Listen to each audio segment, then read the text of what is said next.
Kalau ada kata yang bisa ngerangkum siapa itu Alex Pereira, cuma satu teman-teman, brutal. Di UFC 320, ia lagi-lagi ngebuktiin kalau tiap kali dia masuk oktagon, yang dibawa bukan sekadar tangan dan kaki, tapi aura kematian yang bikin siapapun di depannya ngerasa kayak lagi ngadepin mimpi buruk. Gak butuh waktu lama, gak perlu perang 5 ronde, cuma 80 detik. Ya, lo gak salah dengar, 1 menit 20 detik udah cukup buat Poatan ngambil lagi sabuk light heavyweight dari tangan Magomed Ankalaev, dengan cara yang cuma bisa dilakukan oleh monster sejati.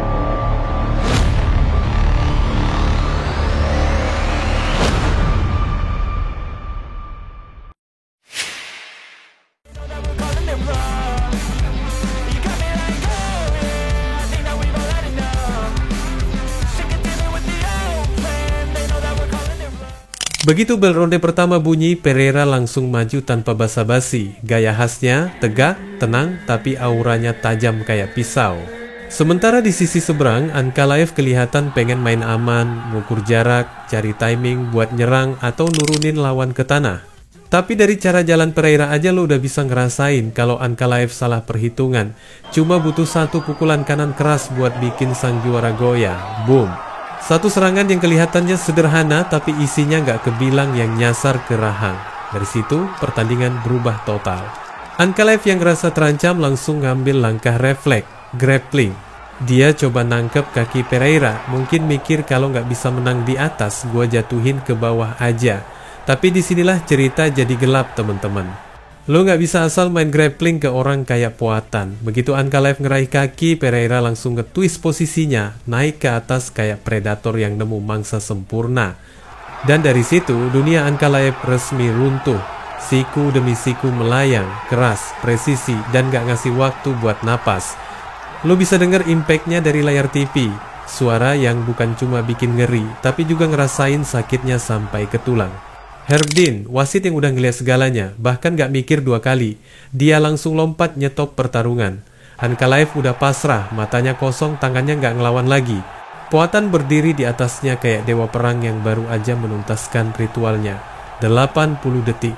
Cuma segitu waktu yang dibutuhin buat ngembalikan sabuk ke bahu orang yang kelihatannya lahir buat jadi juara. Yang menarik teman-teman, bukan cuma kemenangan cepatnya, tapi gimana kesalahan kecil dari Ankalaev langsung berujung bencana besar. Rencana buat nurunin Pereira ke tanah mungkin kelihatan logis di atas kertas. Lawan striker sekelas Poatan, lo nggak mau adu pukulan di atas. Tapi masalahnya, Ankalaev bukan grappler murni. Ia lebih ke tipe petarung yang punya striking tajam, tapi nggak punya sistem pertahanan yang cukup matang buat nutup celah saat transisi. Waktu dia nekat nyerang kaki Poatan, itu kayak buka pintu ke neraka. Pereira nggak cuma punya kekuatan tangan kanan, tapi juga punya insting bertahan yang lahir dari bertahun-tahun hidup di arena kickboxing. Lokasi dia ruang setengah detik aja, dia ubah posisi jadi keunggulan. Dan Ankalaev bener-bener ngerasain itu secara langsung. Kelemahan Ankalaev selama ini sebenarnya udah kelihatan di beberapa pertarungan terakhir, terutama di bagian grappling transisi. Dia suka kehilangan keseimbangan pas nyoba masuk clinch dan terlalu ngandelin kekuatan fisik buat ngejaga posisi. Lawan yang lebih eksplosif bisa manfaatin itu buat balik badan dan ngambil momentum.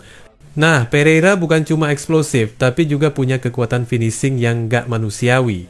Jadi waktu Ankalaev nyelam buat ambil kaki, dia secara gak sadar ngasih akses VIP buat Poatan ngebuka party sikutan mautnya. Striking Ankalaev juga nggak bisa dibilang buruk, tapi problemnya dia kadang terlalu kalkulatif.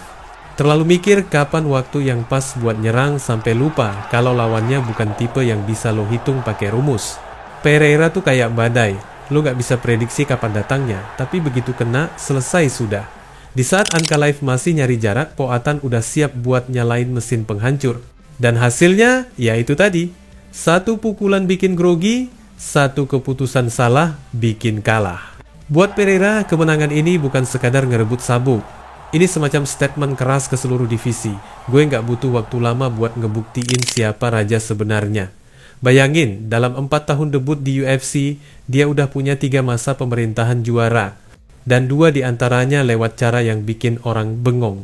Gak ada petarung lain yang punya aura kayak dia. Dingin, kalem, tapi sekalinya bergerak. Itu bukan pertarungan, itu eksekusi.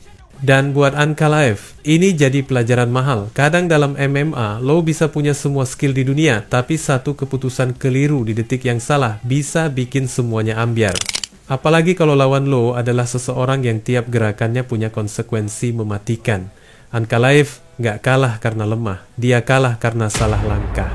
Akhirnya, Poatan berdiri lagi di tengah oktagon, senyum tipis, tangan terangkat, seolah dunia ini udah jadi miliknya lagi. Sementara Ankalaev cuma bisa duduk di sudut, ngerasain denyut sakit di kepala yang bukan cuma dari pukulan, tapi juga dari realita. Bahwa di dunia light heavyweight sekarang, nggak ada yang aman dari tangan batu bernama Alex Pereira.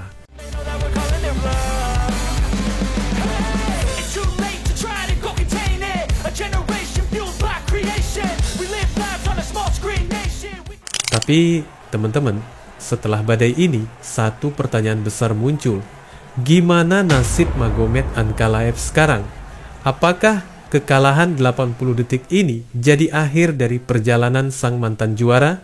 Secara teknis, Ankalaev masih petarung elit. Dia punya kemampuan yang bikin dia bisa bersaing dengan siapapun di top 5. Tapi masalahnya bukan di kemampuan, masalahnya ada di nilai jual. UFC itu bukan sekadar soal menang kalah, ini juga soal siapa yang bisa bikin orang nonton. Dan sayangnya, Ankalaev selama ini punya reputasi yang, ya jujur aja, agak hambar. Petarung Dagestan lain kayak Makhachev atau Khabib punya daya tarik karena gaya mereka dominan dan karakternya kuat. Ankalaev beda, pendiam, datar, dan pertarungannya kadang membosankan kalau nggak dapat momentum. Kekalahan brutal dari Pereira makin memperparah posisi itu. Lo kalah TKO dalam waktu 80 detik di pertarungan perebutan sabuk, susah banget buat balik langsung ke jalur rematch. UFC suka cerita besar dan gak ada alasan buat bikin trilogi setelah kekalahan secepat itu. Dari sisi promosi gak masuk akal, dari sisi performa gak ada bahan buat dibangun. Jadi bisa dibilang peluang Ankalaev buat langsung rematch nyaris nol. Tapi bukan berarti karirnya tamat, teman-teman. Di MMA semua bisa balik asal lu punya mental baja. Ankalaev masih punya opsi buat rebound. Mungkin lawan kayak Jan Blachowicz atau Nikita Krylov yang bisa ngasih dia panggung buat nunjukin kalau kekalahan ini cuma kesalahan momentum, bukan penurunan kualitas. Kuncinya, dia harus berani ubah gaya. Gak bisa lagi main aman, ngandalkan counter doang. Harus lebih agresif, harus nunjukin sisi liar yang selama ini hilang. Karena kalau dia tetap stuck di gaya lamanya, UFC bakal perlahan melupakan namanya. Ankalaev masih muda secara umur pertarungan dan punya skill set yang bisa diasah ulang. Tapi dunia MMA kejam, teman-teman. Sekali lo kalah kayak gini, cepat, brutal, dan tanpa perlawanan, ditandai udah lewat masa puncaknya bisa nempel lama. Jadi satu-satunya jalan buat dia sekarang adalah comeback yang gila, tampil brutal, cari finish, dan bikin headline lagi. Kalau enggak, dia bisa tenggelam di lautan petarung baru yang lebih muda dan lebih haus spotlight.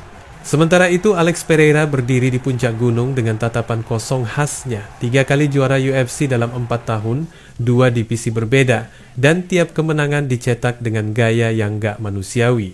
Di satu sisi, Ankalaev mungkin baru kehilangan sabuk, tapi yang lebih parah, dia kehilangan aura dominan yang dulu bikin orang mikir dia bakal lama berkuasa. Dan di dunia keras kayak UFC, begitu lo kehilangan aura itu, gak ada jaminan lo bisa dapetin lagi. Jadi, apakah Ankalaev benar-benar tamat? Belum tentu, teman-teman. Tapi satu hal pasti, kalau dia mau bangkit gak cukup cuma latihan lebih keras. Dia harus jadi versi baru dari dirinya sendiri. Lebih liar, lebih berani, dan yang paling penting, lebih menarik buat penonton.